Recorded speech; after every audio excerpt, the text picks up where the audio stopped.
ese histórico en Venezuela. El trabajo arriesgó su vida.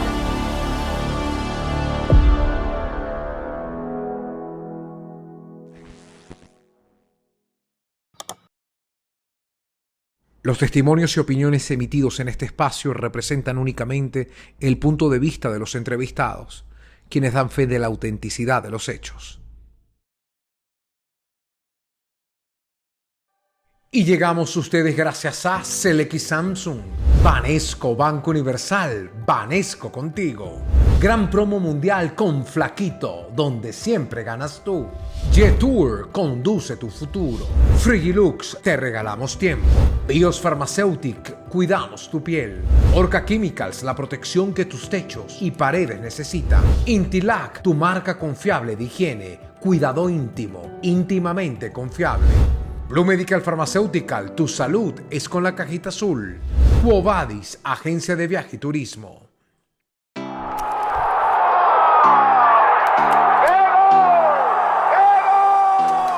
Hay apellidos que en Venezuela no se leen, se escuchan, resuenan con la fuerza de un gol, con la pasión de un estadio y con la nostalgia de una época.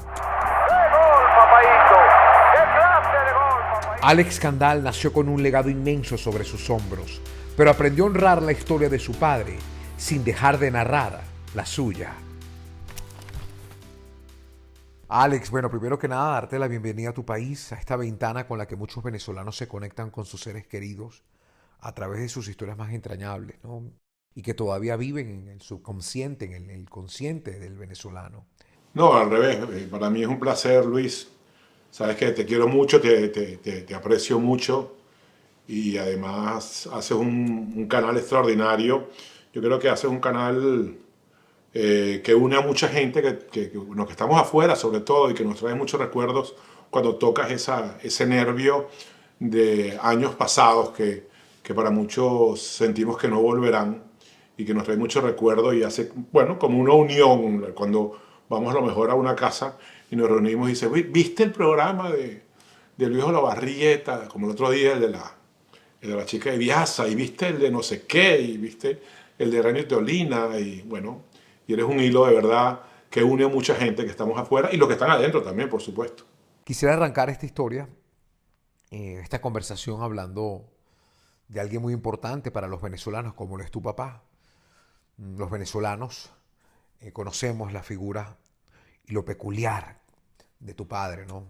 Cargar con tu apellido, cómo lo llevas. Y quisiera arrancar esta conversación justamente preguntándote en qué momento entendiste que tu apellido no es solo un peso, sino más bien una historia que había que honrar. Bueno, eso fue poco a poco. Yo creo que eso fue creciendo, bueno, en mis hermanas y en mí. Y también producto de que mi padre fue creciendo, ¿no? Y que uno vio ese crecimiento, lo vio en vida, o sea, lo recuerdas, ¿no? Porque también recuerdas el padre que no era famoso, ¿no? Que trabajaba mucho y que iba para el periódico y que llegaba tarde del periódico y tenía guardias como cualquier otro periodista en la torre de la prensa y se sacrificaba y todo eso. Y que no ganaba mucho dinero. Entonces, claro, tú ves ese crecimiento y creo que era un crecimiento familiar prácticamente, ¿no?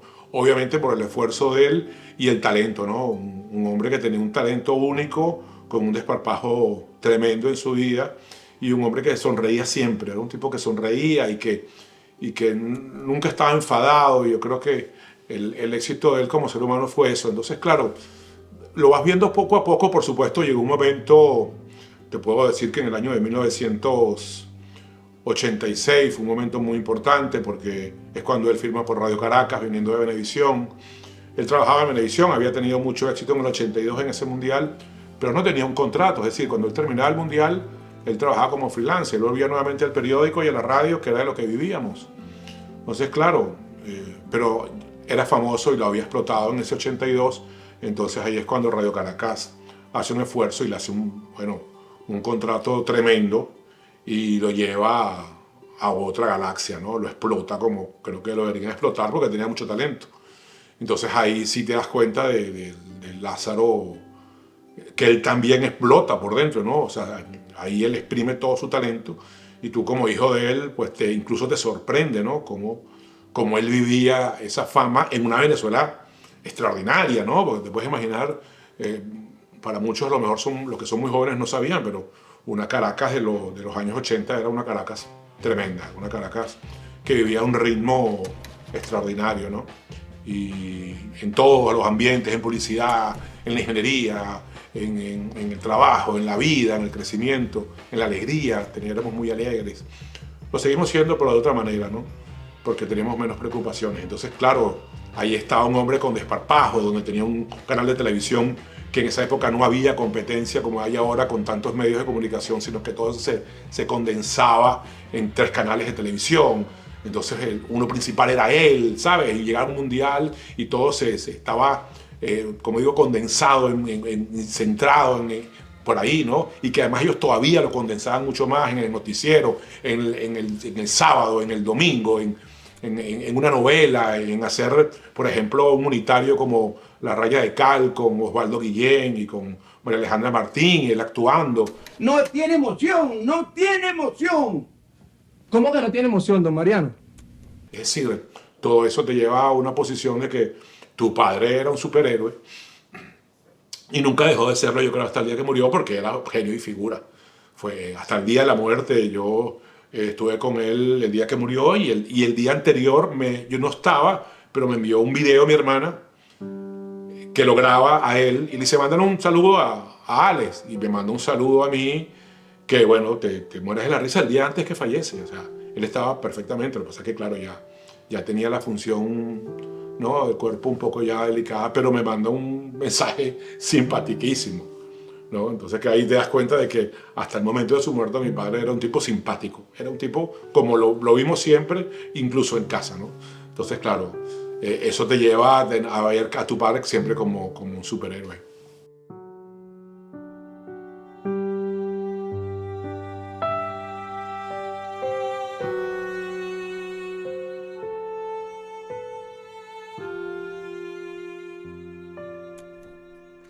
¿Qué heredaste de tu padre en esa forma de narrar, analizar o mirar el fútbol?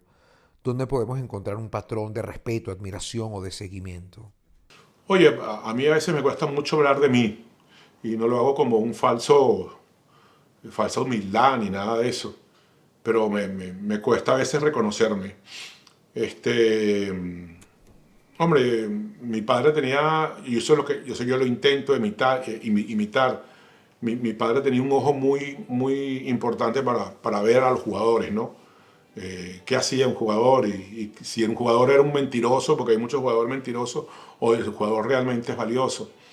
Eso lo intento imitar mucho, ¿no? Él tenía más talento todavía, porque dentro de su jerga y su forma de ser tan especial y tan popular, él realmente era un gran especialista. Lo que pasa es que eso no te lleva a comprar carne en el supermercado. Lo que te lleva a comprar carne en el supermercado es el éxito, y el éxito de Venezuela era ser como era él, pues, un tipo populacho. Pero él sí era muy bueno viendo un partido de fútbol, analizando un partido de fútbol, escribiendo un partido de fútbol. Entonces eso yo he intentado siempre imitar. Y lo que sí lo he copiado, porque eso ya yo lo veía, o sea, cuando yo era joven, incluso cuando yo comenzaba, me fijaba en él y mi padre vibraba, ¿no? Entonces, eso lo hacen mucho los grandes talentos y lo intento imitar. Una vez Lola Flores dijo que ella, si se subía a un tablado, daba la vida, fuera donde fuera, ¿no? Porque a lo mejor no sabía quién te estaba mirando en ese momento y lo que podías lograr o conseguir. Es decir, si no vas a vibrar, no agarres el micrófono o no te pongas como haces tú delante de una cámara o una radio. Tienes que vibrar a muerte, tienes que ir a muerte, ¿no? Darlo todo cuando vayas. Si no lo vas a dar todo, no te metas. O sea, mi padre era un tipo que vibraba. Y mi papá siempre me decía, cuando yo comencé, tienes que vibrar, porque si no estás vibrando no vas a transmitir lo que estás viviendo, ¿no? O sea, mi papá iba, por ejemplo, a la radio, a un partido, a la radio, no a la tele, a la radio, un partido malo, y mi papá iba a vibrar. Y él iba en el carro, porque además era muy cómico, porque él en el carro ensayaba como el arranque, porque él decía que el arranque era muy importante de un partido de fútbol. Y él iba practicando, sin hablar. Él decía, muy buenas tardes, queridos amigos. Pero claro, él lo decía en el carro sin decirlo. Lo iba diciendo en su mente, ¿no? y lo iba explicando con las manos en el semáforo. Y yo lo veía y decía, de verdad que iba a lo mejor a hacer un partido, yo qué sé, de medio pelo. Y eso, bueno, siempre lo he intentado imitar. Disculpa que me extienda, pero es que me lo pones a recordármelo y...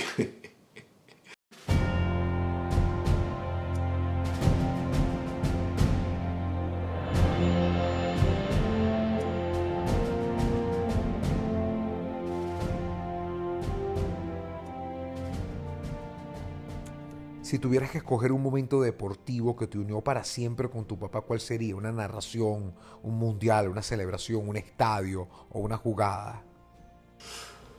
Bueno, fíjate, en la casa ha sido siempre muy importante el Deportivo de La Coruña, porque ese es el equipo de la casa, pues el equipo donde mi papá soñó jugar y no logró llegar, estando muy cerca de hacerlo profesionalmente. Fue cuando se fue a Costa Rica, ¿no? Cuando él no calza en el Deportivo de La Coruña y no tiene otra opción que irse de España y lo ficha la Gimnástica Española de Costa Rica.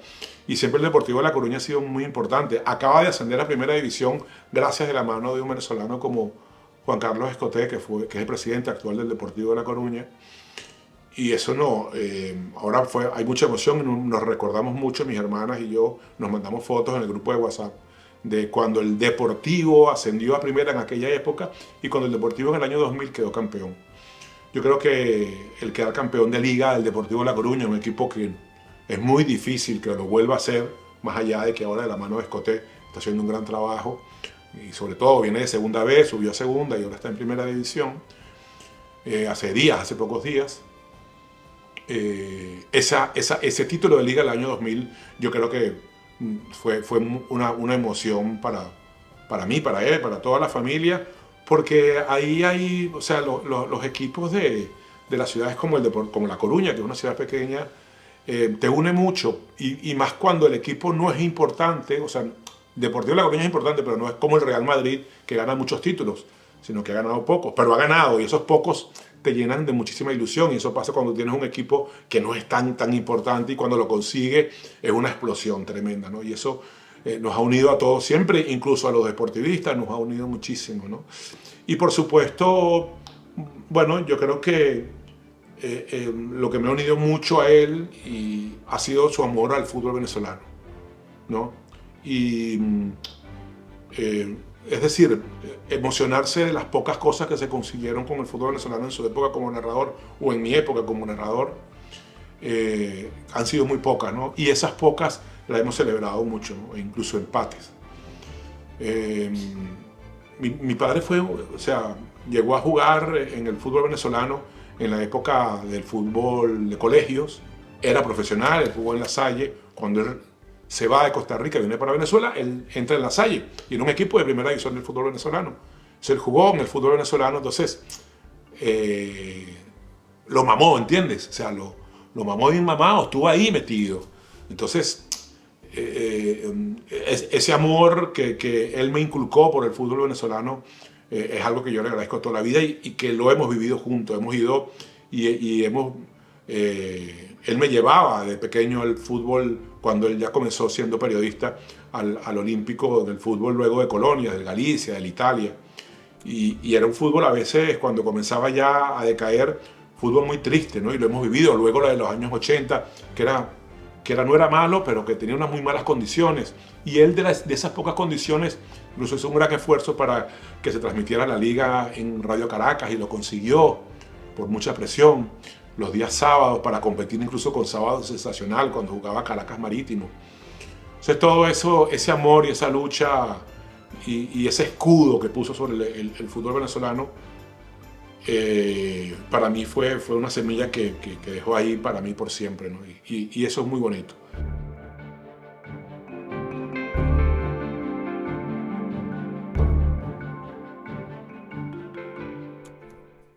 Para cerrar justamente esta parte, quisiera preguntarte cómo percibes el cariño del público a través de los años hacia tu papá. ¿Sientes que en cierto modo ese afecto se ha transmitido de forma hereditaria hacia ti? Yo te soy sincero, yo creo que el venezolano es que no se puede medir a veces el cariño y el amor de una persona, es difícil, ¿no?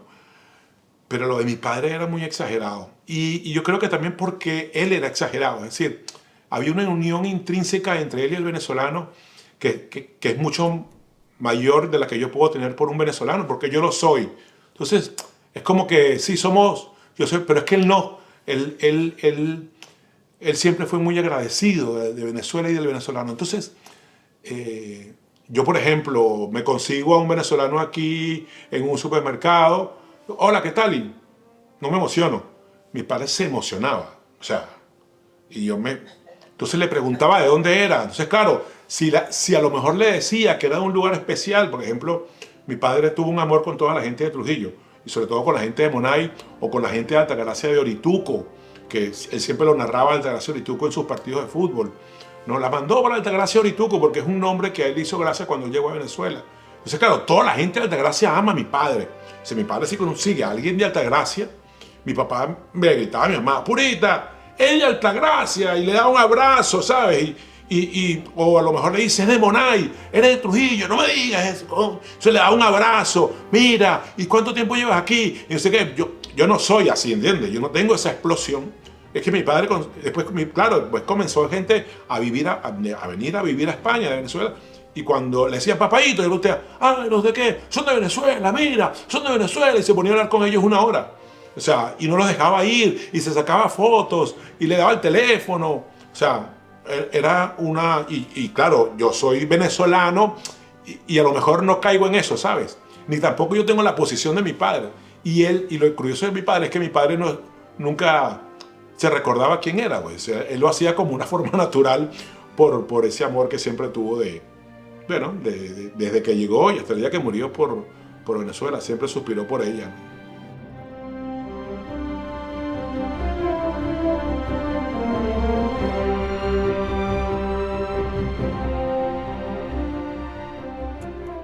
Hablemos justamente de la partida de tu padre y la partida de tu madre, ¿no? Ocurrió el mismo año, a pocos días.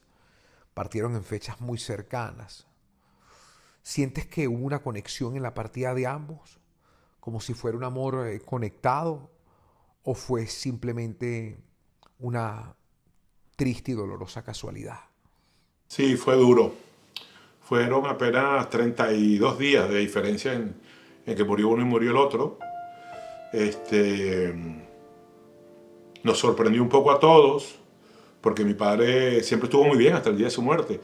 Y mi madre sí se deterioró un poco más, y ese deterioro la llevó al hospital, ¿no? Y claro, a mi padre ya le fallaba la inmediatez de la memoria. Estaba bien, nos reconocía a todos, pero lo que había hecho en la mañana no lo recordaba en la tarde, y lo que te preguntaba hace pues 1 hora se le había olvidado esa pregunta. Entonces fue fácil llevar la ausencia de mi madre en la casa.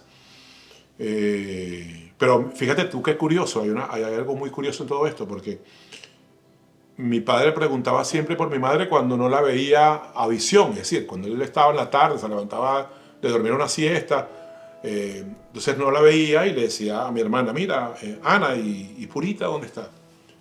Y le decía a mi mamá, no, Purita, mamá fue al supermercado, o mamá está hospitalizada, papá, pero ya le van a dar de alta y tal. Ah, vale, ok.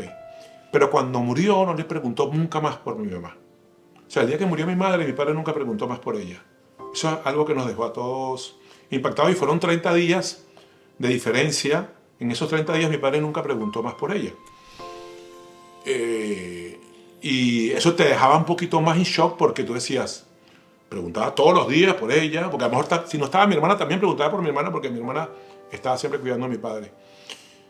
Entonces, si no estaba mi hermana, preguntaba por mi hermana, y si no estaba mi madre, preguntaba por mi madre. Pero claro, como siempre estaba mi hermana, que no estaba mi madre, preguntaba por mi madre.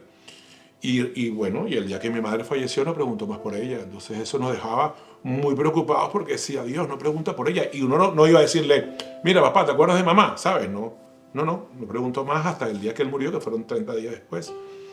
Murió muy tranquilo, y claro, esa unión para nosotros es muy normal. Es decir, pensábamos que iba a ser así porque eran demasiado unidos mi padre y mi madre. Es esas parejas que son de toda la vida, ¿no? De que uno no puede vivir sin el otro. Y gracias a Dios, mi madre murió antes, y gracias a Dios mi padre murió sin saber que mi madre había muerto. Probablemente lo sabía de otra manera, pero nadie se lo dijo, él no vivió ese sufrimiento, ¿no? Que para nosotros hubiera sido muy duro ver sufrir a alguno de los dos la muerte del otro. Y bueno, aunque es muy duro tener una diferencia muy corta entre la muerte de uno y el otro, porque apenas estás pasando el luto del primero, te muere el segundo, sabes de que hay una unión ahí, que estaban cerca, y que fue una muerte que no fue dramática en el tiempo, que no se deterioraron mucho en el tiempo, como a veces ocurre, que lamentablemente ahora estamos muy bien de la cabeza y bueno, estás con un deterioro físico en una cama durante años y años, ¿no? Y no terminas de irte. Entonces, bueno, eso, bueno, al final das las gracias, ¿no? Das las gracias, pero te queda el recuerdo hermoso de una pareja loca, porque estaban muy locos. Yo creo que eso no los pasó a todos. Una pareja loca, sí, muy loca, muy atrevida. Eran muy atrevidos los dos, fueron muy atrevidos en su vida. Y mi madre salió de Coruña con 19 años para Costa Rica, te puedes imaginar, casada por poder con mi padre. O sea, yo creo que ni siquiera habían tenido relaciones, ¿no? Y ella agarró un barco y se fue para Costa Rica con 19 años y mi padre esperándola en Costa Rica, ¿no? O sea, una cosa loca. Y de ahí vámonos para Venezuela, porque yo me quedé un día en Venezuela y mi primo le decía a mi mamá que es lo máximo, que eso es como Nueva York. Y claro, llegaron a Caracas sin trabajo los dos. O sea, él a jugar fútbol. O sea, es gente atrevida de esa época que vivía, bueno, esas aventuras de la vida, y después formaron una familia tan sensacional. Así que ese recuerdo es siempre para nosotros los hijos, y bueno, y para los que conocen, a toda la familia, mis primos y mis tíos y mis sobrinos que vivieron con sus abuelos. Hemos vivido una pareja de verdad muy interesante. Alex despidió a su madre y a los meses la lamentable partida de su padre. 2 columnas cayeron casi seguidas y Alex quedó de pie entre los escombros del duelo. Cuando todavía intentaba aprender a vivir con esas ausencias, la vida lo llevó al borde de la suya. Alex, cambiemos de tema. Quiero hablar de tu salud. ¿En qué momento o qué pasó exactamente en tu corazón para que los médicos decidieran que necesitabas un trasplante? ¿Qué fue lo que ocurrió ahí específicamente? Oye, esto, voy a intentar sintetizártelo para que no se te sea muy largo, pero esto fue una consecuencia de ir cuidándome en cuanto a pruebas, ¿no? Yo cuando llegué a España, nosotros los venezolanos y los que nos escuchan lo saben muy bien, tenemos la costumbre de, bueno, hacernos unos análisis de sangre al menos una vez al año, o hacernos una prueba, o ir a tu médico de confianza y decirle, doctor, hace tiempo que no vengo, ¿sabes? Somos muy preocupados por nuestra salud. Hay gente que incluso hace mayores pruebas ahora en Venezuela en diferentes clínicas, que son pruebas muy... Y siempre estamos preocupados. Algo que aquí en España regularmente no pasa. La gente va al médico de cabecera cuando está enferma, pero no va a pedir. Yo recién llegado, y yo dije, buenas tardes, doctor, yo quiero que me haga un análisis de sangre. Y él me dice, ¿para qué? Bueno, quiero hacer un control. ¿Pero para qué? ¿Te sientes mal? No, me siento mal, quiero hacérmelo. Bueno, y efectivamente me lo hacen y me ven rápidamente que tengo las transaminasas, que son las medidas del hígado muy altas. Y yo decía, esas son las cervezas que me tomo yo, soy un loco bebiendo cerveza. Y me dice, no, tendrías que tomarte como 20 cajas de cerveza para tener como lo tienes. Y cuando me hacen las pruebas me ven que tengo piedras en la vesícula. Me sacan la vesícula, algo que es bastante normal últimamente, me quitan la vesícula, y el doctor que me hace la cirugía, que me quita la vesícula, la laparoscopia súper rápida, me dice, tienes un quiste en el riñón y tienes que chequeártelo. Yo venía a vivir a Madrid, yo estaba viviendo en La Coruña. Llego a Madrid, me lo chequeo, me hacen una biopsia y es malo. Riñón izquierdo, es un tumor malo. Entonces me lo tienen que quitar. Me dicen, la buena noticia es que está encapsulado el tumor, es cáncer, pero está cerrado, no está abierto, te lo quitamos y no te va a pasar nada. Me hacen una nefrectomía parcial del riñón izquierdo, ese es el nombre técnico, que cortan un trocito de riñón donde está exactamente el quiste. Un éxito, todo perfecto. Y haciéndome pruebas del riñón izquierdo me consiguen otro quiste con otro nombre y apellido en el riñón derecho. Cuando te hacen las pruebas de control del riñón izquierdo, me consiguen otro quiste en el riñón derecho. Para que tú veas cuál es la consecuencia de una cosa y otra. Me quitan el otro quiste del riñón derecho, con cáncer también, con otro nombre. Todo bien. O sea, ya estaba como acostumbrado. Fíjate las veces que yo he pasado por un hospital, Luis. Y haciéndome la operación del riñón derecho, me ven una aneurisma en la aorta. ¿Ok? Y ahí de 5 centímetros que estaba a punto de reventar. Entonces ahí sí, ya me ingresan para operarme casi de emergencia porque eso puede reventar y te mueres.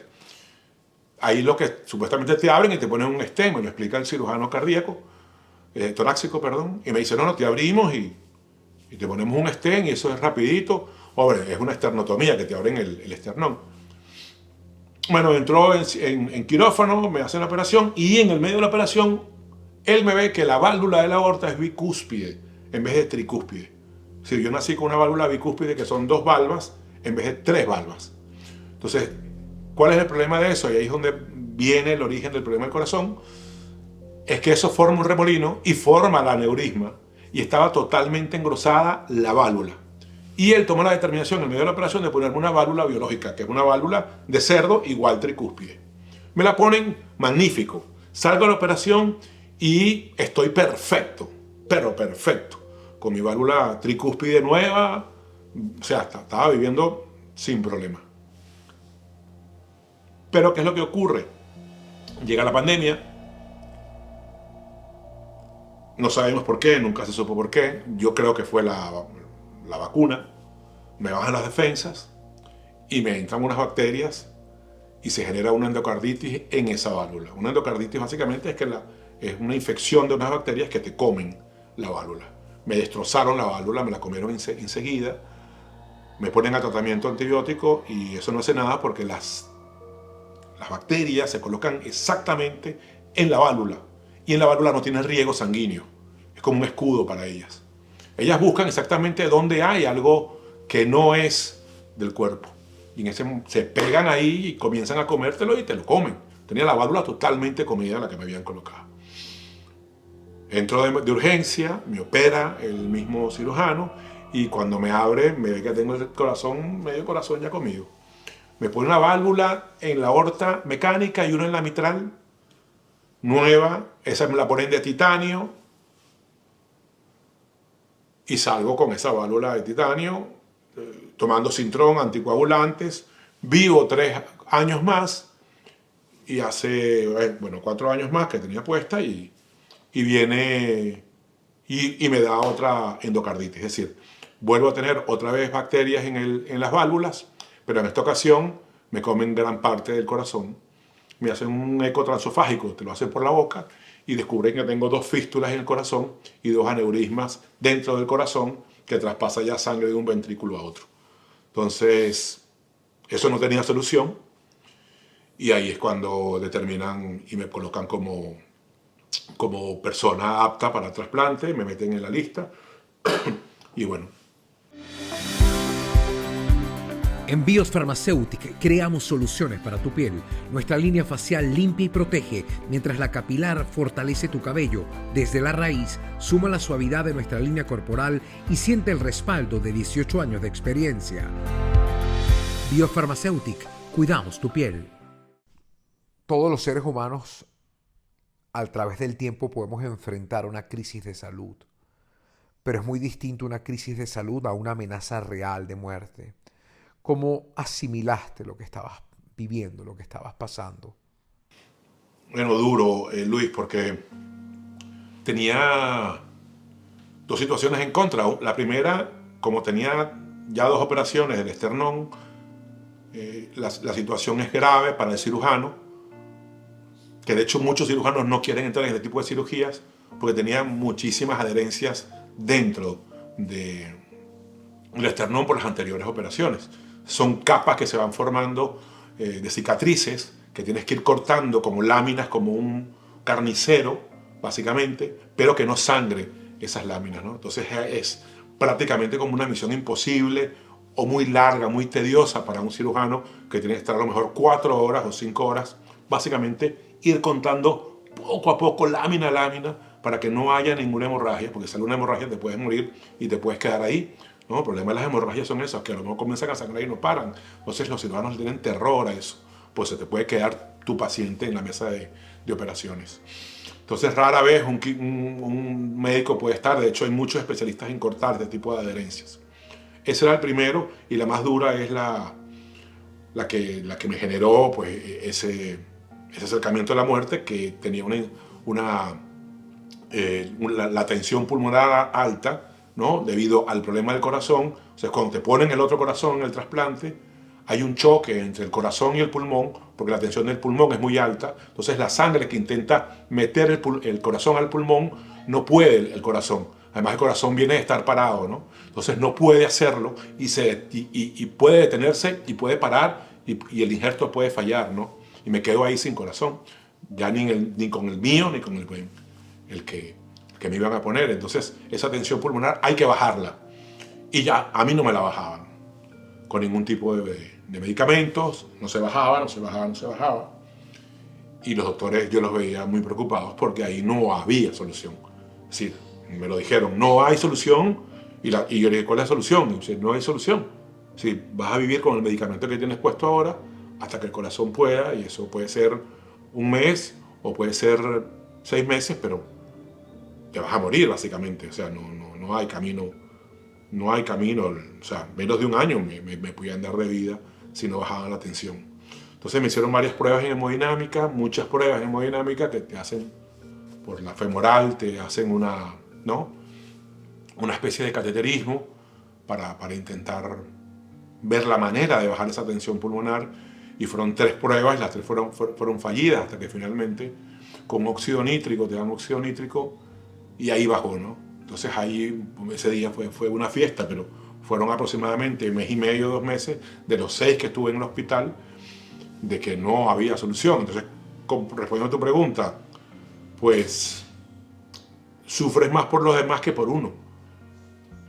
Al final tú te entregas a que te toca la muerte, pero ves a tu mujer destrozada, ves a tus hijos en un momento muy duro, a tus familiares y sabes que van a sufrir mucho si tú te mueres. Entonces, claro, tú dices, Dios mío, ¿cuál es la solución? Y no la consigues, ¿no?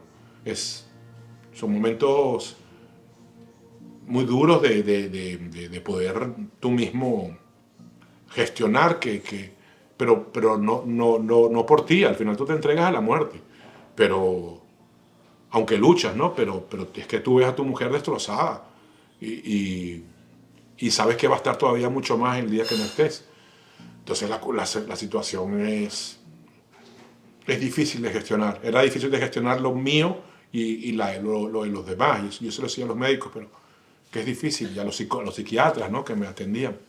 Sé que tu familia han tenido que mirar de cerca la palabra donante más de una vez.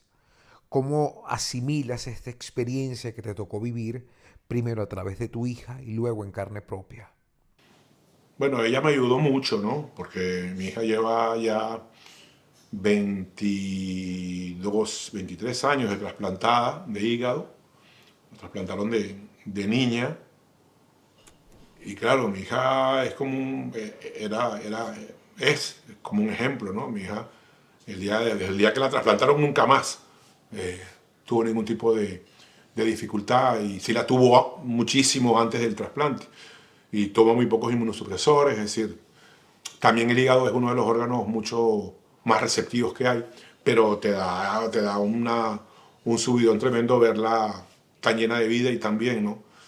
Y te tranquiliza mucho porque sabes que la dificultad que entraña un trasplante también, y sobre todo el equipo con el que trabajé, te da una tranquilidad tremenda.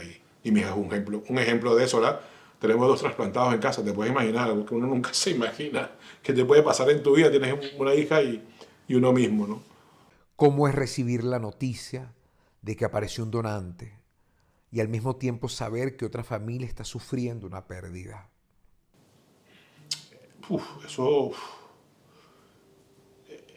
Eso me mataba, Luis. Eso me mataba, te lo juro. Es que me quiebro ahora porque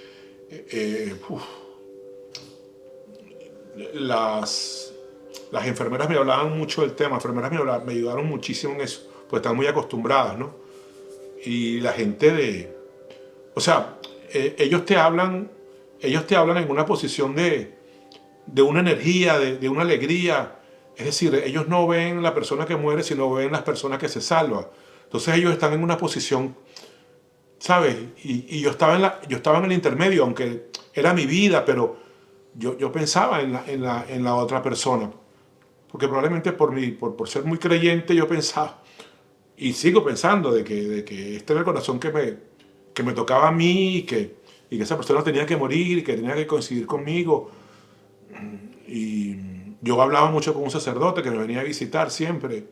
Y yo le decía, ¿cómo me cuesta? Porque llevo 6 meses esperando y ya no aguanto más, estoy desesperado. Pero ¿cómo yo le pido a Dios que alguien muera para que me dé la vida a mí? ¿Sabes? Porque esa persona, o sea, fíjate tú, para que más o menos tengas una idea, Luis, yo estaba en el hospital, yo llevaba a lo mejor 3 o 4 meses ya ingresado. Y yo decía, coño, ese tipo está ahorita echándose unos palos, o está ahorita cenando con su familia o con sus hijos, o está ahorita en una fiesta. ¿Me explico? Porque está ahorita disfrutando de la vida y yo estoy esperando que él, o que se caiga en una moto, o que le dé un ictus, porque regularmente las muertes son cerebrales, ¿no? Para que el corazón siga moviendo, pero que su muerte sea cerebral, un ictus, un ACV, un accidente de moto, un accidente de tráfico. Si yo ya estaba esperando que eso te ocurra, pan. ¿Entiendes lo que te quiero decir? Y la gente me decía, no pienses en eso porque esa persona va a morir igual. Incluso a lo mejor no te va a tocar ese corazón. Esa persona que estás pensando, eso me tranquilizó mucho, porque yo tuve 2 llamadas fallidas, ¿no? Que me dijeron, prepárate que probablemente mañana te puedan trasplantar. Me venía una enfermera. Y al final me dijeron, no coincidía tus datos con el de él. Entonces eso te decía, entonces esa persona que murió y que yo estaba pensando, no va a coincidir conmigo. Pero yo estaba muchas veces acostado en la cama pensando, mirando el techo y diciendo, esa persona está ahora, tarde o temprano me va a tocar su corazón. Y está ahora rumbeando, está ahora comiendo, cenando, disfrutando, viajando. Está en una playa o está... Y yo estoy esperando a que él muera para que... Y eso es muy, muy duro, es muy duro. Y se te mezclan muchas cosas de la vida, de la creencia, de que cuando te despiertas piensas en eso, que el tipo ya no está, ese tipo que tú pensaste ya no está, y tienes tú su injerto, su corazón, y el corazón se está moviendo, ahora se está moviendo, y me está dando la vida en este momento. Entonces, y él ya no está. Entonces, ¿a quién le pides explicaciones de que algo de esto sea, no? Y claro, cuando tú hablas con esto con los médicos, con el Centro Nacional de Trasplantes, con las enfermeras, ellas no lo ven así. Ellas lo ven de otro lado y decían, mira, esa persona va a morir igual. O sea, olvídate de eso, no mezcles una cosa con la otra. Esa persona va a morir igual. Y los psiquiatras me lo decían 1.000.000 de veces porque me veían destruido. Y yo cuando me despierto o me despiertan, yo pensaba en él. La primera persona que yo pensé era en él. Y yo le pedía a Dios, decía, Dios, que vaya al cielo, por favor. O sea, lo único que me queda es que vaya al cielo. O sea que no lo dejes, o sea, que pueda entrar en el cielo. Y es muy duro, o sea, es muy duro, Luis, es muy duro. Es muy duro porque al final es la vida. Y ahora estoy vivo. ¿Y qué hago? Y me dijeron a mí, lo mejor que puedes hacer, me agarró un médico que ya estaba enfadado conmigo. Y lo mejor que puedes hacer es darle una buena vida a ese corazón. Su cuerpo empezó a exigir una respuesta urgente. Ya no se trataba de voluntad, ni de fortaleza, ni mucho menos de carácter. Seguir respirando dependía de la medicina, de un trasplante y de una llamada capaz de cambiarlo todo. ¿Hay responsabilidad espiritual, humana, emocional con ese nuevo corazón que tienes? Bueno, es lo que te explicaba, que hay mucha gente que comienza a sentirse bien y comienza a tener de nuevo una vida desordenada, ¿no? Hay mucha gente que tiene un trasplante de corazón por una vida desordenada, ¿no? Y ahora fíjate, yo lo prometí y lo estoy haciendo, es decir, cuando dices, no, hoy no voy a salir a correr, ayer comencé a correr, por cierto, por primera vez, y cuando dices, no, hoy no voy a salir, hace mucho calor, siempre te buscas algo, no voy para el gimnasio, y como lo prometí, lo estoy haciendo, ¿no? Y yo creo que lo voy a hacer. Estoy teniendo una muy buena alimentación, yo era bastante desordenado con la alimentación, más que desordenado, o sea, no me ponía límites. Y por supuesto con el alcohol, no es que yo era un exagerado, pero sí era un cervecero además que hago cerveza, yo produzco cerveza en mi casa, artesanal, y era un conocedor, y soy un conocedor de cerveza, me encanta, me gusta la cerveza. No las bebidas fuertes, pero sí la cerveza. Entonces, claro, yo bebía cerveza a diario. Y ahora estoy bebiendo cerveza sin alcohol, por ejemplo.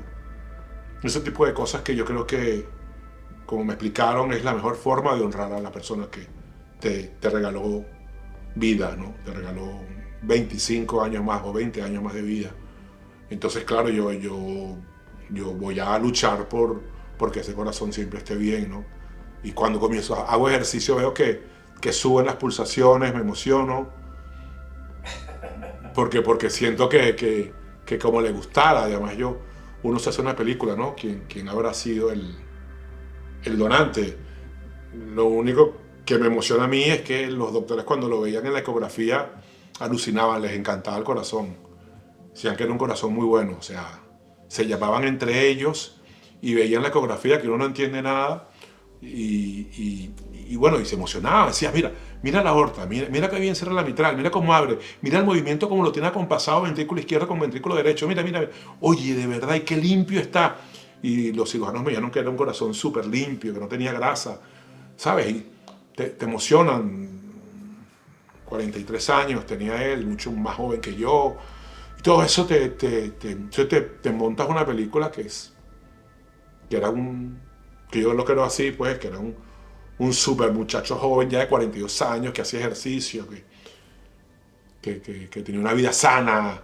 Entonces, claro, tú no puedes meterle a comerte, pues, a lo mejor que sea un chicharrón o refresco o quedarte 4 horas en el sofá. Entonces, somos la protección que tus espacios necesitan.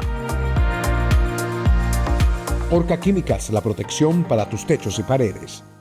¿Tienes información del donante? ¿Has tenido contacto con los padres, familiares? ¿Sabes si ellos están interesados en conocerte? ¿O cómo se logró esa donación? Es imposible, es un secreto total y es uno de los grandes responsables el Centro Nacional de Trasplantes, que tiene un departamento de coordinación dentro del hospital y son muy, pero muy celosos con eso. Ellos te dan un papel donde te colocan la edad, el peso y la altura de la persona y si es hombre o mujer, porque también pudo haber sido una mujer la donante, ¿no? Algo que yo no lo sabía y me sorprendió mucho, ¿no? Y yo le dije, pero puede ser una mujer la que me done. Claro, ¿cuál es el problema? Los órganos son iguales, no tienen sexo, ¿no? Dentro, y me dijo, y son muy buenos lo de las mujeres porque regularmente son mucho más sanos que la de los hombres. Y puede ser una persona mayor, todo eso no lo sabía yo. O sea, puede ser un donante de 70 y pico de años. Y me dice que tienen corazones de 70 y pico de años muy buenos y mucho mejores que a lo mejor una persona que haya consumido drogas y que tenga 30, ¿no? Hubo algo que, bueno, hubo un accidente de moto al lado del hospital. Un día antes. Y yo sé que la persona que tuvo el accidente de moto entró en el hospital de urgencias con pronóstico reservado. Yo no sé si esa persona murió, no sé si esa persona es esa, pero bueno, fue algo que mi mujer y yo pensamos, habrá sido ese, ¿no? Esa persona, ¿no? Porque curiosamente coincidió al día siguiente con el caso mío. Pudiera haber sido o no pudiera haber sido, porque son muchas personas las que llegan a ese hospital, es muy grande y tienen muchísimas opciones. Es el hospital más importante de todo el noroeste de Madrid, entonces obviamente es una tontería pensar eso, ¿no? Pero bueno, lo pensé, como igualmente pensé el accidente que hubo de tren, no sé si lo vieron en Venezuela, hubo un accidente de tren muy fuerte que murieron muchas personas en España y yo dije, nada, como hubieron tantas, alguna me va a llegar aquí. Entonces yo dije, bueno, tengo que prepararme ya porque mañana seguramente... Y me explicaron que en ese tipo de accidentes es imposible sacar un cuerpo como opción por toda la situación de emergencia que se vive. Es decir, hay gente que sí lo busca, hay gente que lucha, que pregunta, que indaga, que incluso paga para saber, pero a mí me explicaron que es una tontería porque no tienes...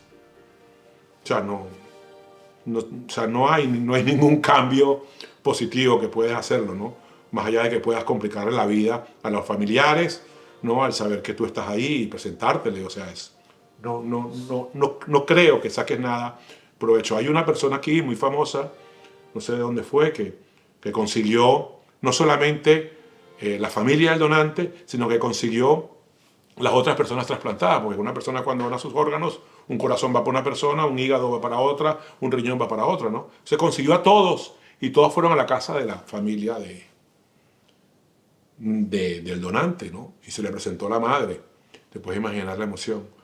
Eso existe, ha pasado y es una historia, bueno, que se repite mucho. A mí, sinceramente, no vas a sacar ningún provecho en pensar eso, más bien te vas a complicar la vida. Recibir un órgano es volver a vivir, pero también es cargar con una verdad muy profunda. Tu oportunidad nace del dolor de otra familia. Llevar un corazón nuevo en el pecho no significa sobrevivir. Significa preguntarte qué haces con esta segunda vida. ¿Qué murió de Alex Candal en ese hospital y qué nació después del trasplante? ¿Qué empezó a nacer en ti en esos primeros días, luego de tantos meses de angustia? Yo creo que a pesar de que ser viejo y uno intentar... Yo soy una persona mayor, pues, o sea, no soy un chamo. Sí, dejé atrás ya, yo creo que estoy intentando hacerlo. Bueno, estoy viviéndolo porque todavía es muy pronto, ¿no? Pero sí, yo creo que quedó atrás una persona muy preocupada por su trabajo, una persona que los problemas los vivía muy... o las situaciones reales, o sea, regulares de la vida los vivía muy dentro de mi cuerpo, ¿no? Lo vivía, lo sentía dentro de mi cuerpo. Y yo creo que eso también pudo haber llevado a enfermarme. Estaba como siempre muy preocupado. Y como lo dije el otro día, que también me preguntaron, pasan 6 meses, yo pasé 6 meses y medio en el hospital y cuando salí, prácticamente nada había cambiado, ¿sabes? Y es mucho tiempo, medio año, cuando uno se preocupa día a día de las cosas que regularmente tienes, del trabajo, de tu familia, de tu pareja, de que se sube el dólar, de que quieres trabajar más, ganar menos, ¿sabes? Ese tipo de situaciones tan regulares, de que tienes que ir al taller, de que si va a llover o no, si todo te lo llevas dentro, o sea, y no pasó nada después de 6 meses. No pasó nada. Nada. O sea, digo, ya está todo igual. Y yo preocupándome día a día de todo, ¿no? Y ahora te das cuenta de que no es necesario. Eso por un lado. Y más aún ahora que me regalaron vida. Entonces tú dices, yo de hecho, cuando yo estoy en la UCI y me quitan el tubo, yo le digo a mi mujer, Yoli, quiero decirte una cosa que he venido pensando con estos días con el tubo, porque claro, cuando tienes el tubo no puedes hablar. Cuando estás intubado, estuve intubado 5 días, 2 dormido o sedado y 3 despierto, ¿no?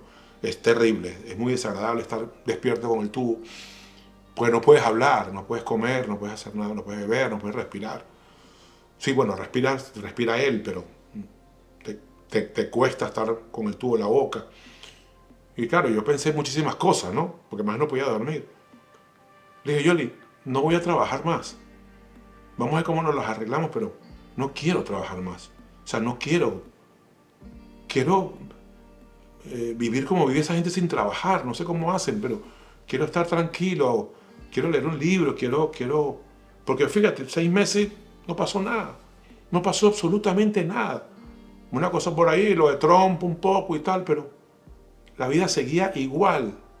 Y yo estuve a punto de irme, entonces he guardado esos momentos tan duros del hospital y los utilizo ahora para arengar en cuanto a no ir por esa vía como me iba antes, además que me contagiaba de pensar en cosas del trabajo, en cosas de la vida, en no aguantar, en comparar, ¿sabes? Todo eso te lleva a un nivel de vida estresante que tú dices, ¿pero para qué? Y más bien estás perdiendo el tiempo, que eso es lo peor. Eso me lo decía mi psiquiatra. Estás perdiendo el tiempo, un tiempo de oro, que lo puedes utilizar para tantas cosas, disfrutar de tantas cosas de la vida. Entonces ahora le das mucho valor, al menos yo le estoy dando mucho valor, bueno, a comer, a pasear, yo qué sé, a ver una flor, a plantar una flor, a disfrutar del jardín, a salir, a ver una película. Es decir, no darle ese valor. Y como me dicen a mí, que me ha ayudado mucho todo el equipo de psiquiatría del Hospital Puerta de Hierro, que me decía, actúa con tu trabajo. Cuando te toque trabajar, es como una actuación. Y cuando te toque esos momentos de estrés, tú tienes que intentar hacer una actuación de todo eso. Como si entraras en un teatro a actuar. Y actúa y vas a trabajar bien. Y cuando terminas, sales de ahí, te olvidas de eso, sin necesidad de llevártelo a la casa y al cuerpo. Y sé que es difícil, que mucha gente dice, sí, claro, a mí me gustaría hacerlo, pero es muy difícil, pero se puede. Yo creo que si lo intentas, se puede, Luis. ¿Tiene el fútbol el mismo peso que antes o ha nacido otra pasión para ti? ¿Cómo ves el fútbol hoy desde esta nueva comprensión, desde esta nueva vida, desde este nuevo corazón? Bueno, yo lo veo distinto, fíjate. Sí, es una muy gran pregunta y sobre todo porque va a comenzar el Mundial y yo lo veo diferente. O sea, no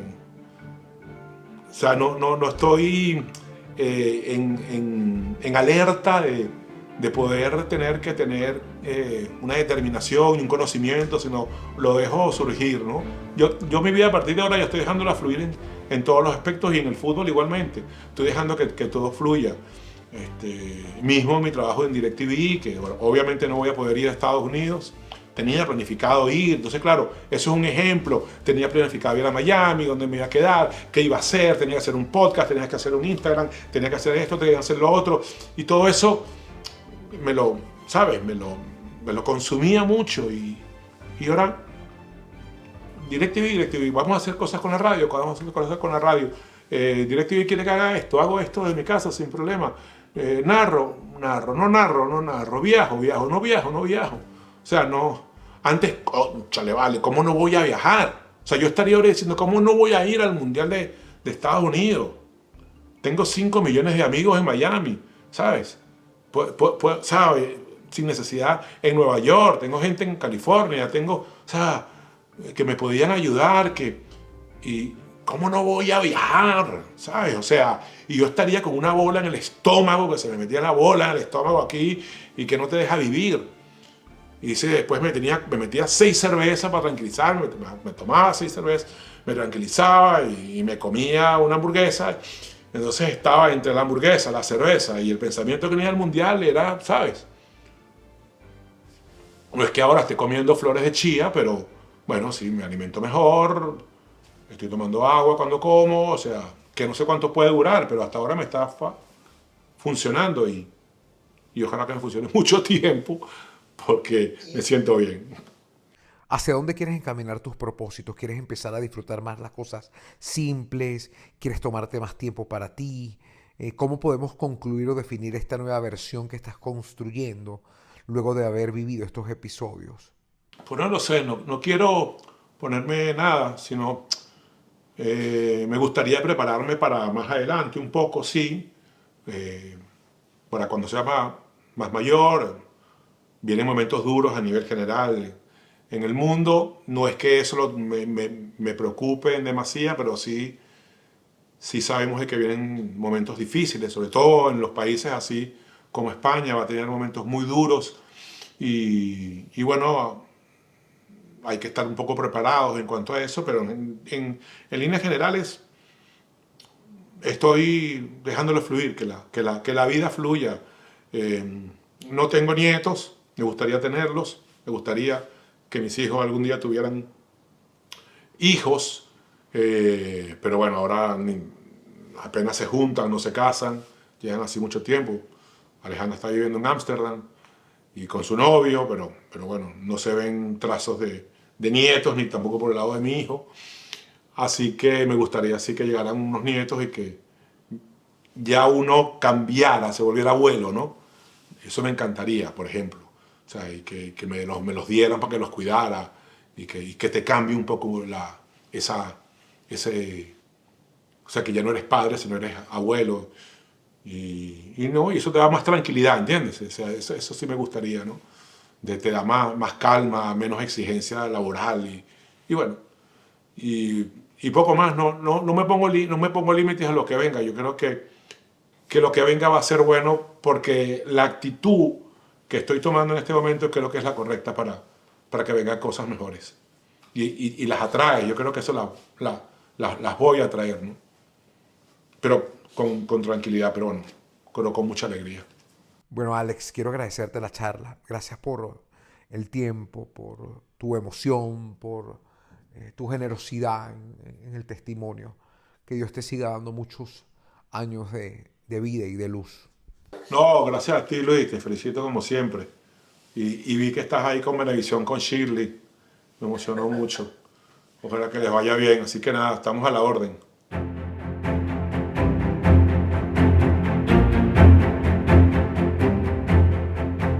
La historia de Alex Candal habla de la pérdida, del miedo, pero también del renacimiento. Nos recuerda que la mayor victoria no siempre se celebra en una cancha. A veces ocurre en silencio cuando alguien abre los ojos, siente latir su corazón y decide abrazar la vida como si fuera el partido más importante.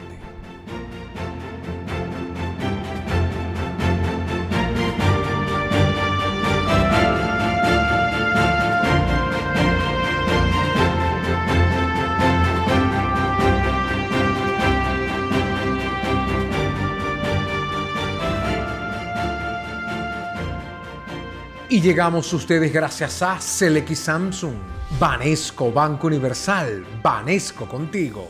Gran promo mundial con Flaquito, donde siempre ganas tú.